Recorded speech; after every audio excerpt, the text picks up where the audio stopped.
Happiness Isn't Brain Surgery with Doc Snipes. This podcast was created to provide you the information and tools Doc Snipes gives her clients so that you too can start living happier. Our website, DocSnipes.com, has even more resources, videos, and handouts, and even interactive sessions with Doc Snipes to help you apply what you learn. Go to DocSnipes.com to learn more.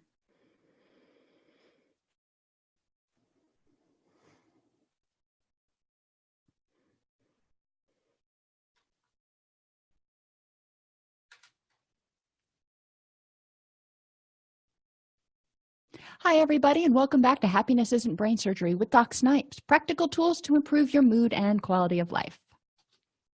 We're continuing. This is segment 5 of 5 segments, talking about strengths, needs, attitudes, preferences, and temperament. We're finalizing the last dimension of temperament in this presentation. The last dimension of temperament, and I don't want you to assign too much meaning to what each element of the temperament is named, because I don't know why they named them these things. They seem a little off, but whatever. It helps you, and if you go on to Keirsey.com, you can take the Keirsey temperament sorter, and they will use these same labels to help you figure out where you are in terms of temperament. This actually originated back with Jungian archetypes way back in the early 1900s. So this isn't new stuff. We've just figured out how much or how important it is to understanding not only ourselves, how we approach life and recovery, but also how we interact in relationships, including those at work. So this last dimension is called judging versus perceiving, and I really don't like those terms, but they are what they are. We'll start with judging. Judgers tend to be more structured. I am probably pegged out as far as you can be on structure, and I like that better than judger, because I don't judge other people who are spontaneous, but I like my structure. I like to know I get up, I'm at the gym every morning at the same time, give or take 10 minutes. I know what's going to happen. I have my day planned out. Judgers, for example, if you call them up on a Friday and you say, hey, it's been a long week, let's go out. If they didn't already have that on their schedule, they're probably not going to go with you. They are not people who do spontaneity well at all. We are people who tend to really like structure. We love our date books. We love our calendars. We know what's happening when. And if somebody changes plans at the last minute, we can adapt, but it is extremely stressful. We don't do well in jobs like law enforcement, where you don't know what to expect on a minute-by-minute basis. We like to be able to feel a little bit more in control of things. So let's talk about judging a little bit. We plan ahead. Judgers tend to have planned ahead, not just for today, but probably for the whole week. When my husband and I first met, he is much more of a perceiver than I am, and he would be more flexible. He would call up and be like, hey, do you want to go out tonight? I'm like, no. Before I had kids, I needed about 2 days notice so I could work that into my plans. And right after we got married, I was working on my dissertation, and I had time blocked out from 11 a.m. to 3 p.m. when I would work on my dissertation. And I remember one day he came in there and so that where I was working, and he started talking to me. And I evidently gave him sort of a quizzical, irritated look, and he's like, what's wrong? And I was like, this is my dissertation time. This is not talking time. He's like, I've got to make an appointment. And I said, yeah. And I wasn't being sarcastic. It made sense to me that I had that time blocked out. So unless it was an emergency, it could wait. Not necessarily the best for getting along in a relationship. You need to be a little bit more flexible. And like I said, once I had kids, if you've got kids yourself, you can't plan everything down to the minute with children because stuff happens. So you've got to have a plan B and a plan C. Perceivers don't tend to have plans A, B, and C. They just deal with whatever comes up. Judgers, we tend to have a plan A, which is where we prefer to be. And then we have a plan B and plan C in case plan A gets messed up. But we still have structure. We still kind of have our fingers on the pulse of everything. We tend to be self-disciplined and purposeful. What we do, We do moving towards good orderly direction. We do with a purpose. We're not just running off willy-nilly for the sake of it. People talk about going on vacation so they can see the sights. I'm like, well, isn't that what Google Earth was for? And you can do it in a lot less time. They look at me weird, but it's okay. I said I was pegged out. I know I tend to be a little bit more extreme. Judgers tend to get things done early, plan ahead, and work steadily. We want to make sure that everything's done so we meet our deadlines. We are extremely deadline oriented. And we can get frustrated with people who prefer spontaneity in the workplace, in recovery, in relationships, because they won't give you a time. It's like if you call them and say, let's go out to dinner, and they say, okay, I'll pick you up this afternoon after work. That's not what a judger wants to hear. A judger wants to hear, I will pick you up between 5:30 and 5:45. Okay, I got that. But this afternoon after work, what time do you get off? Does that mean 3? Does that mean 7:30? We prefer things that are much more concrete. We are excellent planners, although we may not appreciate or make use of things which aren't planned or expected. So for example, if we're planning a vacation and we figure out we're going to spend the weekend looking around, we're going to make a decision by Sunday evening. Monday we'll call the travel agent. Then on Monday, we call the travel agent, and the travel agent's like, okay, I can sign you up for that, but I found out that they're running a special to do an Eastern Caribbean cruise, yada, yada, yada. For judgers, that can throw you for a complete loop because that's not what you had planned. You don't necessarily make use of this new information and go, well, we could do a trip to Alaska next year. Eastern Caribbean is free. Is going to be a lot cheaper this year because of this special that's running. So we tend to be predictable. And there's something that is endearing about predictable. It can also be extremely boring to someone who's perceiving. So we need to recognize that. Judgers do really well in recovery because we can write out relapse prevention plans. We can follow relapse prevention plans. We can make sure we schedule in our mindfulness exercises and whatever else we're supposed to do. So we get that done. But if somebody calls us up to go do something fun that would obviously help us feel happy and benefit recovery, we may not be able to take advantage of that because it would be too stressful to alter our schedule. So we need to be aware of those things and try to be open to possibilities, working within comfortable parameters. Like if you have to have 36 hours notice now, try to be open to something where if somebody calls you up today, you might be willing to do something with them tomorrow. Small steps, it's not going to happen overnight, but be open to it and at least consider it. Perceivers adapt as they go. These are the people that fly by the seat of their pants. They'll wake up on Saturday morning and go, you know what? Let's drive to the beach. I lived in Florida for 20 years, so people did that a lot. And it would just boggle my mind. I'm like, well, that you didn't plan on that. You've got to get everything packed and you've got to get the car gassed up. And my little judging mind and my checklists, oh, I love checklists, my goodness, and lists in general, would just start flipping out. Perceivers are just like, yeah, if we figure out we forgot something, we'll just stop at Walmart on the way and pick it up. They can adapt. They can figure out workarounds where a judger might get, or someone who's more structured might get stymied. So again, it's good to have these two people working together. In the workplace, you can see how the structured person keeps everything moving along at a steady pace, but then when something happens that throws the line out of whack, the perceiver can say, okay, here's a workaround. And then you can work together and get things back on track. So they work really well together if they know how to communicate and respect the strengths that the other person brings. Perceivers are flexible and tolerant and thrive on spontaneity. They are going to get bored in relationships if every minute is planned out. In my relationships, the people that I tend to go out and do things with know that they need to call me and try to make plans like a day ahead of time. I'm not as rigid as I used to be. Every once in a while, I'll go out on the spur of the moment, but most of the time, it's just really stressful to do. But I can schedule in spontaneity. And I know that sounds weird. I can schedule in a day like on a Saturday or a Sunday where I know that it's going to be whatever my family wants to do. So they can decide on Saturday morning if they want to go hiking, or they want to go to the pool, or they want to do whatever.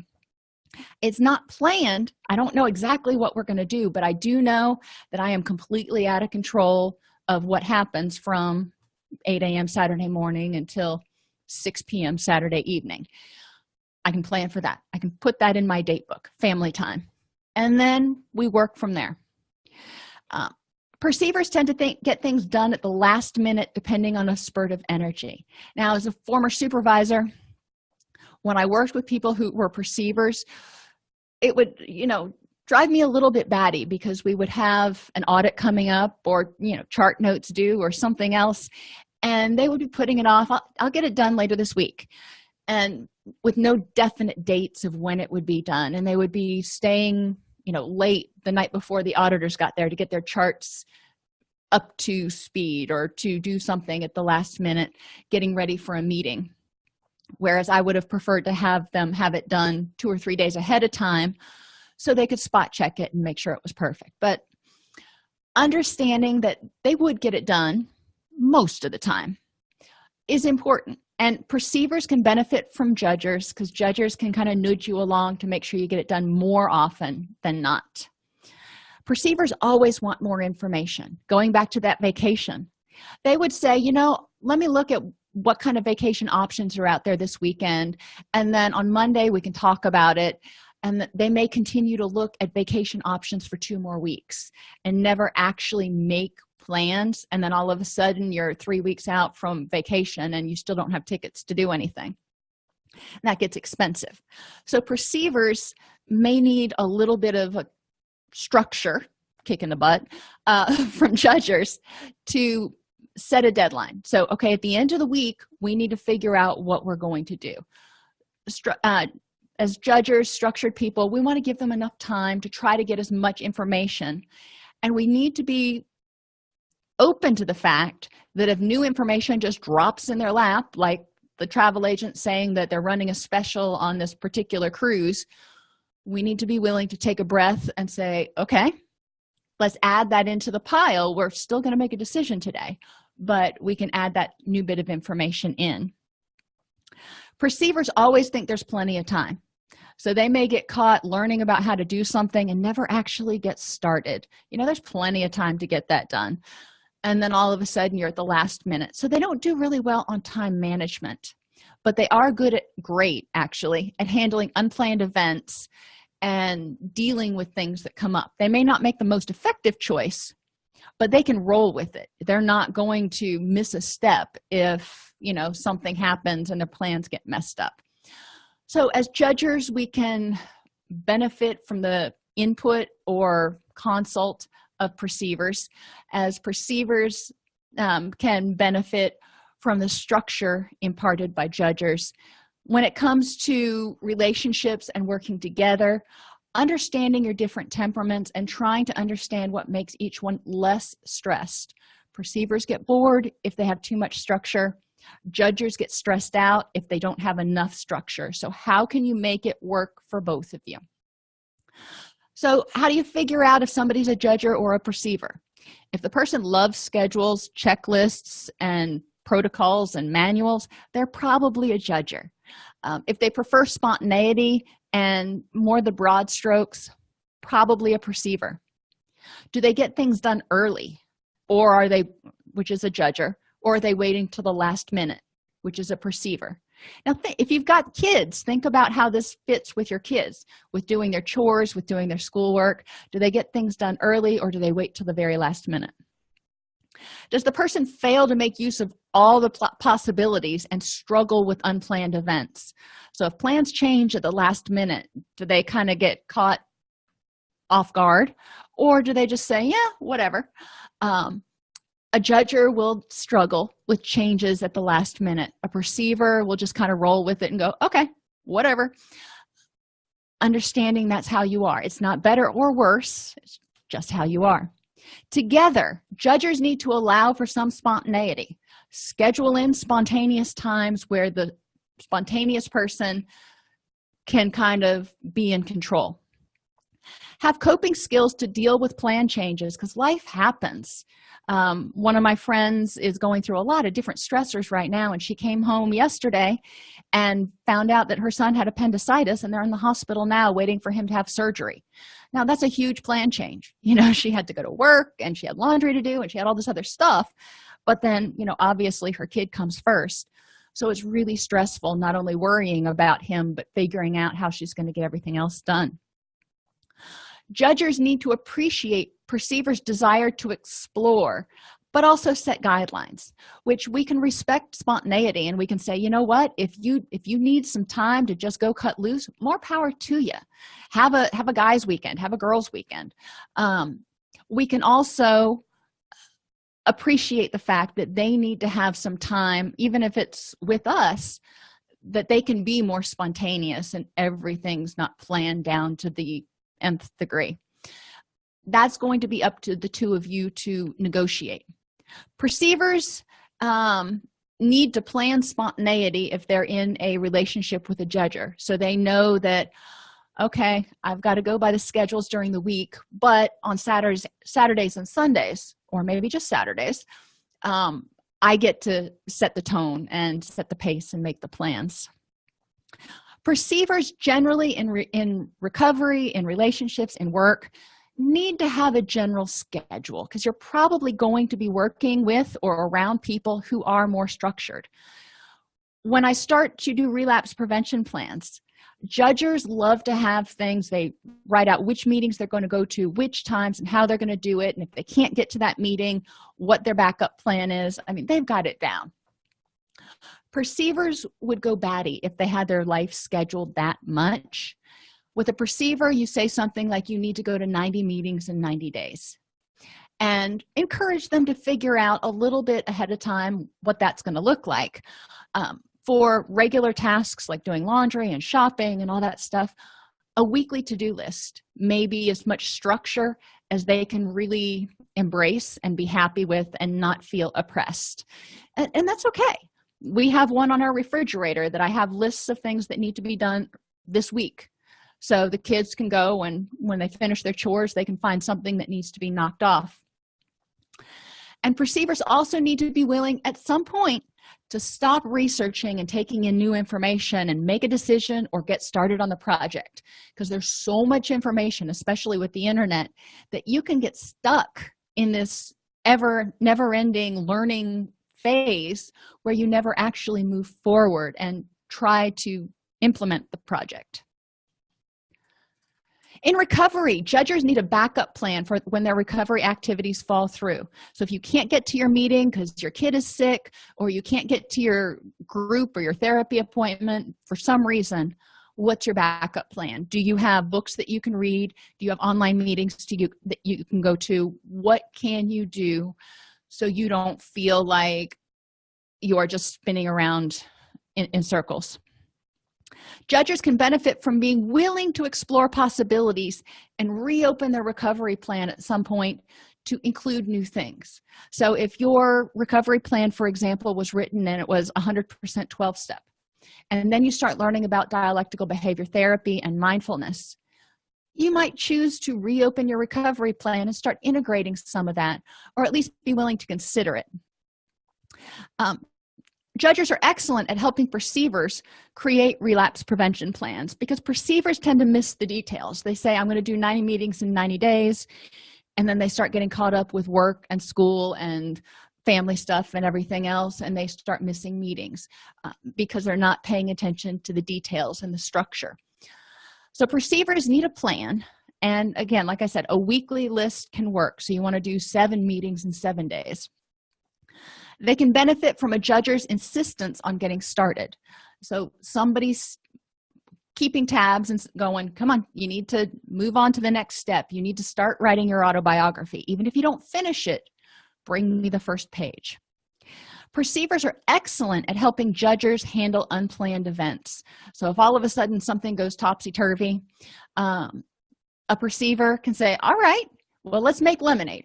The world just handed you lemons. Let's make lemonade. The judge is probably going to be standing there wide-eyed going, I don't know what to do. The perceiver, he's creative, or she's creative, and she's moving on to, all right, let's look at what we got now and figure out which direction to go. Changing behavior involves learning what is causing your distress and tools to manage it. Extroverts need to be in environments where there are people and they can draw energy. Introverts need to have quiet time each day. People who are judgers need more structure and thrive on structure and don't do well in situations where they've got to fly by the seat of their pants. Perceivers, on the other hand, thrive on spontaneity. So those are the two big dimensions that you want to think about in terms of what causes you distress and what may be causing hurdles in relationships.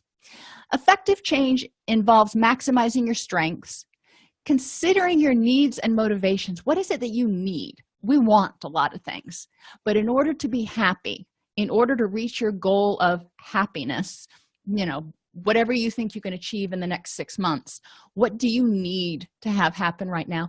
And what motivates you to do that? Is it compassion and care and friendships, or is it success, or what are your motivations?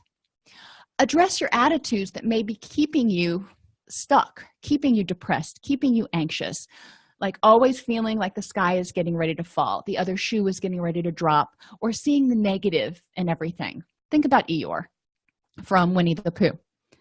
Work in harmony with your own preferences and the preferences of those around you. There's a big and in there. It's not or the preferences of those around you. Know your preferences and be willing to compromise and meet people in the middle and communicate to them in a way that's meaningful to them, and hopefully they will learn how to communicate to you similarly. It's important to pay attention to the potential pitfalls of your change plan based on your strengths, needs, attitudes, preferences, and temperament. For example, if you're recovering from depression and you're a person who tends to need a fair amount of sleep each day, that may be something that you've got to schedule in, and you need to make sure that other people know that that's a need. It's not that just that you want to get 3 or 4 hours of quality sleep each night. It's that you need it in order to achieve your goals. So knowing what you need, your best friend may have other needs, but what do you need in order to achieve what's most important to you and maintain and nurture the relationships and the people that are most important to you? If you like our podcast, you can subscribe on your favorite podcast app. You can join our Facebook group at docsnipes.com/Facebook, or join our community and access additional resources at docsnipes.com. Thanks for tuning into Happiness Isn't Brain Surgery with Doc Snipes. Our mission is to make practical tools for living the happiest life affordable and accessible to everyone. We record the podcast during a Facebook Live broadcast each week. Join us free at docsnipes.com/Facebook, or subscribe to the podcast on your favorite podcast player. And remember, docsnipes.com has even more resources, members-only videos, handouts, and workbooks to help you apply what you learn. If you like this podcast and want to support the work we are doing, for as little as $3.99 per month, you can become a supporter at docsnipes.com/join. Again, thank you for joining us, and let us know how we can help you.